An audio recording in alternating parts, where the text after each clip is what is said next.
Hello friends, मैं पिंकी स्वागत करती हूँ आप सभी का पिंकी बुटीक चैनल पर।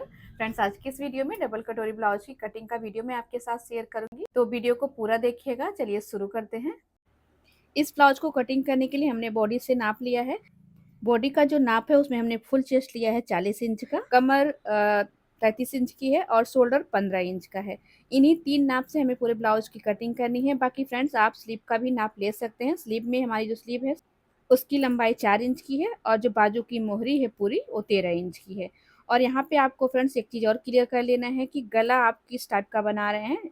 तो इस ब्लाउज में हमारा गला जो है डीप नेक रहेगा, 10 इंच डीप रहेगा, तो उसी के अकॉर्डिंग हमें मार्किंग करनी है। तो चलिए अब इसी नाप से ब्लाउज की कटिंग शुरू करते हैं।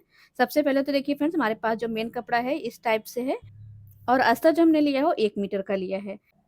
सबसे पहले अस्तर को डबल फोल्ड करके रख लेना है। फोल्डेड साइड हमने अपनी ओर रखा है और अब मैं सबसे पहले अस्तर को सीधा करूंगी। तो देखिए अस्तर को सीधा कर लेना है इस तरीके से। इसके बाद देखिए फ्रेंड्स, मैं आधा इंच यहाँ पर एक लाइन और मार्क कर रही हूँ आधा इंच के डिस्टेंस पे। ये आधा इंच क्यों लेना है ये आप भी आगे क्लियर हो जाएगा। देखिए फ्रेंड्स, सबसे पहले तो हमें ब्लाउज की लंबाई लेनी है। ब्लाउज की लंबाई 13.5 इंच तैयार है, तो 1 इंच इसमें मार्जिन का प्लस करके 14.5 इंच लेना है। और जब आप डीप गला बना रहे हो तो आपको आधा इंच और एक्स्ट्रा लेना है, यानी कि 1.5 इंच तैयार लंबाई से 1.5 इंच एक्स्ट्रा मार्जिन ले लेना है। तो इस तरीके से आपको लंबाई रखनी है। अगर आप 1.5 इंच एक्स्ट्रा नहीं लेंगे तो आपकी ब्लाउज की लंबाई सिलने के बाद आधी इंच छोटी हो जाती है। अब गला 10 इंच डीप रहेगा, तो आधा इंच मार्जिन का प्लस करके 10.5 इंच पर मार्क लगा लेना है। इस तरीके से लाइन को मार्क कर लेना है। इसमें जो शोल्डर है वो 15 इंच का है, तो उसका आधा करेंगे आएगा 7.5 इंच। तो देखिए 7.5 इंच पे पहले मार्किंग कर लेते हैं। अब देखिए गला यहाँ पे 10 इंच डीप है, तो हम क्या करेंगे 7.5 में से 2 इंच कम कर देंगे, तो शोल्डर हमारा आएगा 5.5 इंच का। तो 5.5 इंच शोल्डर ले लेना है। आर्म होल यहाँ पे 6 इंच लेना है फ्रेंड्स। आर्म होल की लंबाई आर्म होल की गोलाई के ऊपर लेना है, तो मैंने 6 इंच लिया है। अब इस तरीके से लाइन को सीधा मार्क कर लेंगे और ब्लाउज की चेस्ट नापेंगे। तो देखिए फ्रेंड्स, ब्लाउज की जो फुल चेस्ट है वो 40 इंच की है, उसका चौथाई लेना है 10 इंच। पर गला डीप होने के कारण चेस्ट को आधा इंच कम कर देना है। कई सारे कमेंट्स जो है चेस्ट की लूजिंग के ऊपर होते हैं।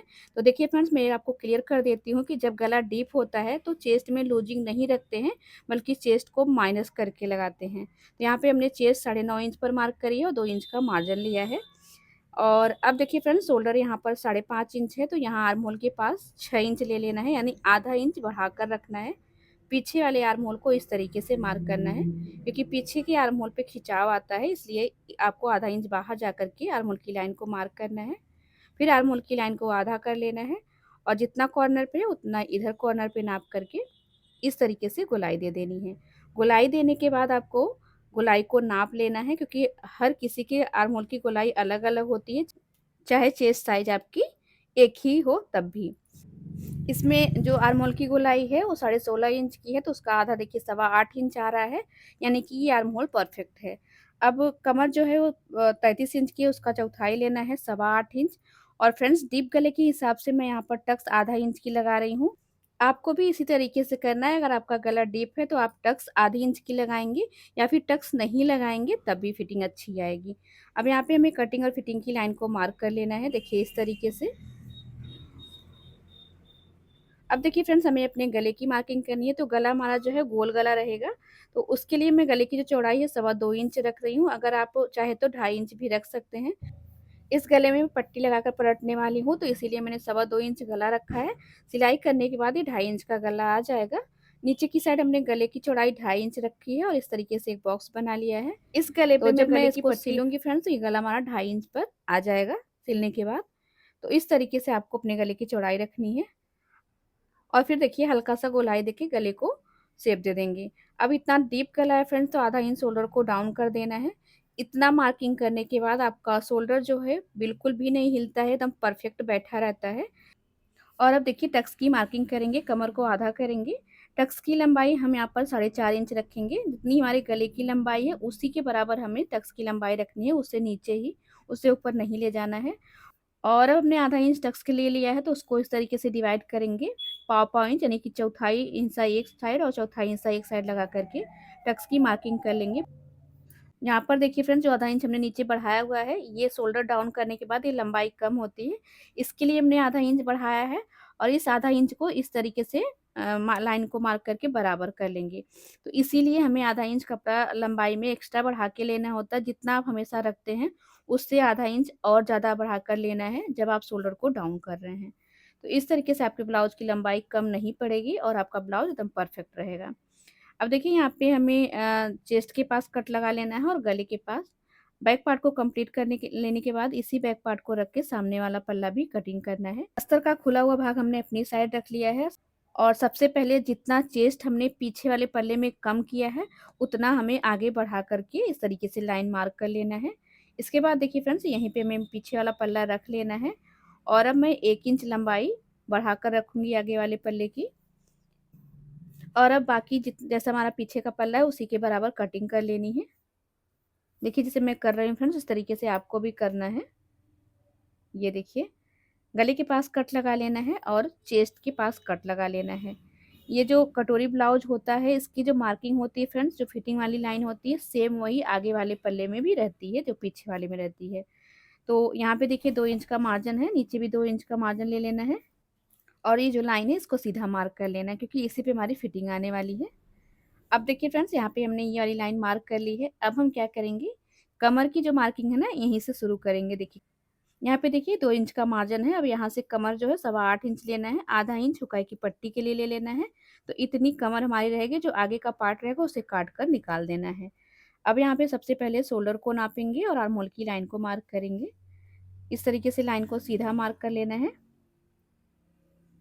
जैसे मैं आपको बता रही हूँ फ्रेंड्स इसी तरीके से करना है और आधा इंच देखिए अंदर की साइड लेते हुए गहराई दे देंगे। ये जरूर करना है, इससे आपके आर्म होल के पास बिल्कुल भी क्रीज नहीं आएगी। अब गले की जो लंबाई मैं यहाँ पर 6.5 इंच रख रही हूँ, गले की लंबाई अपने हिसाब से रख लीजिएगा। अब इसका एक बॉक्स बनाना है और 5 इंच देखिए इस तरीके से नाप करके, यहाँ से आप चाहे तो नीचे से 1.5 इंच नाप लें। इस तरीके से गले का शेप देना है। ये देखिए अब फ्रेंड्स यहाँ पे देखिए इंची टेप को रखना है और टक्स पॉइंट की मार्किंग करनी है।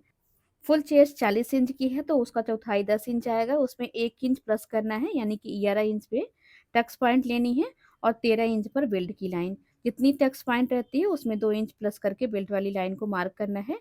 इस तरीके से दोनों लाइन को देखिए मार्क कर लेते हैं। इसके बाद हमें बेल्ट की मार्किंग करनी है। तो बेल्ट के लिए देखिए यहाँ पे हमें आधा इंच से पौना इंच ले लेना है और यहाँ पे हम 4 इंच लेंगे इस तरीके से और देखिए यहाँ पे इसको लाकर मिला देंगे तो बेल्ट का मार्किंग हो जाएगा। अब हमें क्या करना है, देखिए इधर की साइड आधा इंच लेना है। ये आपको सभी साइज के लिए इस तरीके से करना है जैसे मैं आपको बता रही हूँ और इस तरीके से बेल्ट का शेप मिला देना है। ये बीच में जो कपड़ा आपको एक्स्ट्रा दिख रहा है वो कटिंग होकर निकल जाएगा। तो देखिए बेल्ट की मार्किंग हमारी कंप्लीट हो गई है। इस तरीके से फिर से मैं आपको क्लियर कर देती हूँ। 8.25 इंच की हमारी कमर है, आधा इंच चुकाई की पट्टी का ले लेना है, जो भी एक्स्ट्रा है उसको निकाल देना है। तो ये बेल्ट हमारा एकदम कंप्लीट है परफेक्ट तरीके से कमर के हिसाब से। और यहाँ पे फ्रेंड जो देखिए बीच में हमने क्रॉस क्रॉस किया था इसको कट करके निकाल देना है। अब कटोरी की मार्किंग करेंगे तो कटोरी के लिए जितनी आपकी फुल चेस्ट है उसे 6 से डिवाइड करना है। तो उसके हिसाब से मैं यहाँ पर कटोरी का जो साइज है 6.5 इंच ले रही हूँ। ये देखिए और आर्म होल के पास फ्रेंड देखिए यहाँ पे आपको 2.5 इंच लेना है। 2.5 इंच से 2.25 इंच आप ले सकते हैं या फिर 3 इंच भी ले सकते हैं, पर 2.5 इंच से कम नहीं करना है। इस तरीके से लाइन को मार्क कर लेना है और इसको मिला देना है। ये देखिए और अब यहाँ पे देखिए कॉर्नर पे जहाँ पे कोना बन रहा है इस तरीके से यहाँ से शेप देके कटोरी का शेप बना लेना है। तो बहुत ही इजी तरीके से शेप आ जाता है। और अब ये जो लाइन है टक्स वाली, इस लाइन को इस तरीके से हाफ करेंगे और दोनों साइड से देखिए इधर की साइड भी 1/2 इंच और इधर की साइड भी 1/2 इंच लेकर के दोनों पॉइंट को बीच में लाकर मिला देंगे। तो इस तरीके से हमारी कटोरी का जो शेप है वो बन जाएगा। ये डबल कटोरी हम बना रहे हैं फ्रेंड्स और एकदम अलग तरीके से। नीचे वाले पार्ट में कोई शेप देने की ज़रूरत नहीं है, नीचे वाला पार्ट ऊपर वाली कटोरी के हिसाब से कटिंग हो जाएगा। तो देखिए जैसे हमने मार्किंग करी उसी के हिसाब से मैं कटिंग कर लेती हूँ। ये देखिए गहराई की मार्किंग को भी कट कर लेना है। तो इस तरीके से साइड का पार्ट और बेल्ट वाला पार्ट कंप्लीट हो गया है और ये जो सिलाई आपको दिख रही है ना इसी सिलाई पे हमारी फिटिंग आएगी। तो ये देखिए कटोरी का हमारा एक पार्ट निकल गया है। अभी हमें एक ही पार्ट की ज़रूरत है, इसमें बस इसकी लंबाई नाप लेना है। तो इसकी लंबाई जो है वो 2.5 इंच की है। अब मैं कटोरी कटिंग करने के लिए पेपर ले लेती हूँ। पेपर पे देखिए फ्रेंड्स इस वाली कटोरी की मार्किंग कर लेनी है, जैसी कटोरी है सेम ऐसे उतार लेना है। तो आप बताइएगा जरूर फ्रेंड्स कि जो आप पहले वाली कटोरी कट करते हैं वो ज़्यादा आसान है या फिर ये वाली। तो मैं आपको आज अलग तरीके से बता रही हूँ, दोनों साइड से मार्जिन लेके। देखिए इसमें हमें दोनों साइड से आधा आधा इंच का मार्जिन ले लेना है। अब कटोरी में दोनों साइड से 1 इंच का मार्जिन लेना है, ये देखिए इस तरीके से। और इधर की साइड ना आधा इंच और ले लेना है हुकाई की पट्टी के लिए। अब जितना है इसको इस तरीके से हाफ कर लेना है, और जहाँ पे हाफ आ रहा है उसके बीच में भी आधा इंच मार्जिन ले लेना है। अब सभी पॉइंट को देखिए स्केल से मिला देना है, इधर की साइड से इस तरीके से मिलाना है, और इस पॉइंट को यहाँ से देखिए इस तरीके से मिलाना है, ये देखिए। और इधर की साइड देखिए जैसा शेप है उस शेप को मिलाते हुए लाकर मिला देना है। तो इस तरीके से हमारा जो कटोरी का ऊपर वाला पार्ट है वो कंप्लीट हो गया है। दूसरे पार्ट के लिए देखिए फ्रेंड्स यहाँ से 4.5 इंच पर मार्किंग करनी है। जितनी जो हमने पट्टी नापी थी उसकी लंबाई है उसमें 2 इंच प्लस करके। उस पट्टी की लंबाई 2.5 इंच थी, तो हमने 4.5 इंच लिया है 2 इंच प्लस करके। तो इस तरीके से आपको भी लेना है, जितनी आपकी उस पट्टी की लंबाई उसमें 2 इंच प्लस करके लेना है। और अब देखिए इस लाइन को हमने सीधा मार्क किया है। अब इधर की साइड 1 इंच डाउन कर रहे हैं और इधर की साइड आधा इंच, दोनों को बीच में लाकर मिला देना है। ये देखिए फ्रेंड्स, तो बहुत ही आसान है ये भी कटिंग करना, पर इसमें थोड़ा सा कपड़ा ज़्यादा लगता है। ये देखिए फ्रेंड्स इस वाली पट्टी की लंबाई जो है 2.5 इंच है, तो हमने इसी के हिसाब से इस वाले पार्ट में 2 इंच प्लस करके 4.5 इंच लिया है। तो आपको भी इसी तरीके से लेना है। आई होप कि ये चीज़ आपको क्लियर हो गया है। और अब देखिए फ्रेंड नीचे का शेप देने के लिए बेल्ट को आपको इस तरीके से रख लेना है और बेल्ट के शेप को उतार लेना है। अब जाके हमारा जो कटोरी का दोनों पार्ट कंप्लीट हो गया है। अब इसी पेपर को रख के मेन कपड़े को भी कट कर लेंगे। बिल्कुल भी अब कहीं पे भी कोई मार्जिन नहीं लेना, जो भी लेना था हमने इस वाले पेपर में ले लिया है। सेंटर पे कट लगा लेना है। सेम ऐसे ही कटोरी का ये वाला पार्ट भी कट कर लेना है जैसे हमने मार्किंग करी है, और इसको भी सेंटर से फोल्ड करके सेंटर पे कट लगा लेना है। तो इस तरीके से हमारी कटोरी देखिए कंप्लीट हो गई है। आई होप कि आपको अच्छे से समझ में आ गया हो। आगे और पीछे का पल्ला कंप्लीट हो गया है। अब देखिए यहाँ पे मैं बैक पार्ट को ले लेती हूँ। इसके ऊपर इस तरीके से साइड वाले पल्ले को रखकर क्लियर कर लेना है। तो साइड वाला पल्ला देखिए आपको एकदम बराबर से दिख रहा होगा, इसी तरीके से आपका सिलने के बाद भी आएगा। किनारे की साइड से आपको कुछ भी छटाई वगैरह नहीं करना, बस आपको स्लीव लगाकर किनारे की साइड फिटिंग लगानी है। आगे की साइड कटोरी में जो भी कम ज़्यादा होगा वो आपको उसी के हिसाब से टक्स लगाना है। फिटिंग लगाना बिल्कुल आसान है कटोरी ब्लाउज में। अब यहाँ पे देखिए फ्रेंड्स अस्तर पे सबसे पहले मैं स्लीव की मार्किंग करूँगी। तो स्लीव के लिए कपड़ा हमने फोल्ड किया है इस तरीके से।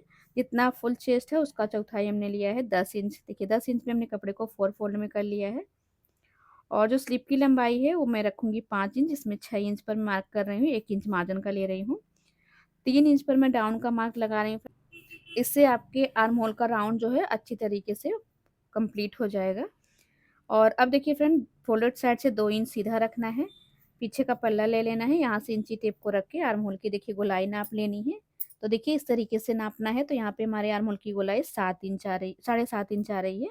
तो देखिए इस वाली लाइन पे 7.5 इंच पर सीधा मार्क करना है। और अब हम यहाँ से शेप को बनाएंगे देखिए इस तरीके से। अब हमें लेना है स्लीव की मोहरी। तो इस ब्लाउज में स्लीव की मोहरी 13 इंच की है, उसका हाफ करके लेंगे 6.5 इंच। तो देखिए 6.5 इंच पर मार्किंग कर लेनी है। और यहाँ पे 2 इंच का मार्जिन लेना है। जितना मार्जिन हमने ब्लाउज में लिया है उतना ही मार्जिन हम यहाँ पर भी रखेंगे। तो स्लीव की मार्किंग कंप्लीट हो गई है। आधा इंच पर देखिए इस तरीके से आधा से पौना इंच पर स्लीव पर गहराई दे देंगे। ये जो गहराई है आगे वाले पल्ले के लिए है। कटिंग कर लेते हैं। तैयार पे कट लगा लेंगे और यहाँ पर भी कट लगा लेंगे। गहराई की मार्किंग सिलाई करते समय कट करेंगे, जिस पे हमने मार्क करा है उसी पे कट करना है। अब ये हमारा बचा हुआ अस्तर है, इस अस्तर पे हमें कटोरी को कट करना है। तो देखिए फ्रेंड्स जब हम पेपर पे कटिंग कर लेते हैं तो अस्तर पर कटिंग को इस तरीके से करना होता है। आप चाहे जहाँ पे कटोरी को एडजस्ट कर लें, पर कपड़ा जहाँ पे आप एडजस्ट कर रहे हैं वो कपड़ा थोड़ा सा स्ट्रेचेबल होना चाहिए कटोरी वाला। तो इस तरीके से देखिए हमने कटोरी को पेपर के बराबर ही कट किया है, इसमें कुछ भी आपको एक्स्ट्रा नहीं लेना है। दूसरा वाला पार्ट हम इस तरीके से कट करेंगे, एक एक पार्ट कट करेंगे तभी कंप्लीट होगा, क्योंकि अस्तर थोड़ा सा कम लग रहा है। इस तरीके से अस्तर पे हमारे ब्लाउज की जो कटिंग है कंप्लीट हो गई है। अब सारे अस्तर वाले पार्ट को मेन कपड़े पर रखकर कट कर लेना है। थोड़ा सा कपड़ा एक्स्ट्रा लेकर कट करेंगे फ्रेंड्स। इसमें हम अपने ब्लाउज की जो है सिलाई नहीं करेंगे, क्योंकि ब्लाउज की सिलाई आपको चैनल पे बहुत सारी मिल जाएगी। कटिंग हमारी यहीं पर कंप्लीट हो जाती है। अगर आपको कटिंग में कहीं पे भी कोई प्रॉब्लम हुई हो तो कमेंट करके ज़रूर बताइएगा। और वीडियो अच्छा लगा फ्रेंड, वीडियो को लाइक करके शेयर कर दीजिएगा। मैं आपको ब्लाउज का फाइनल लुक दिखाती हूँ, ये देखिए।